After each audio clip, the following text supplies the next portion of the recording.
தசைகள் ரொம்ப முக்கியம். தசைகள் ஆரோக்கியமாக இருந்தாலே மூட்டு வலிகள் வராது. சரி, எனக்கு இது பாதிக்கப்பட்டிருக்கான்னு எப்படி டாக்டர் நம்ம தெரிஞ்சுக்கலாம்னா, வீட்லயே ஒரு சிம்பிள் டெஸ்ட் இருக்கு. நல்லா பிளாட்டா ஒரு இதுல படுத்துக்கணும். தலையணை வைக்க கூடாது. பிளாட்டா படுத்துட்டு இடுப்புக்கு கீழே கால்களை நீட்டிக்கொள்ளணும். ஃபர்ஸ்ட் வலது கால்கள் இருக்கு பாத்தீங்களா, அதை மட்டும் மெல்ல இது பண்ணணும்.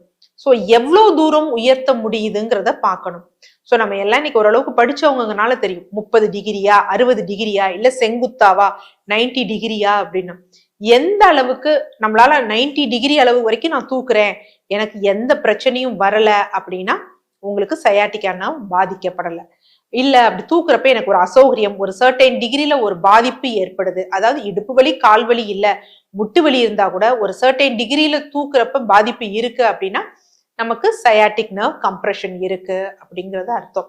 சோ இதை நம்ம அஜாக்கிரதையா விடக்கூடாது. ஏன்னா நர்வ் சிவியரா கம்ப்ரெஷன் ஆகி டெத் ஆயிடுச்சுன்னா அதை திருப்பி நம்ம புதுப்பிக்க முடியாது.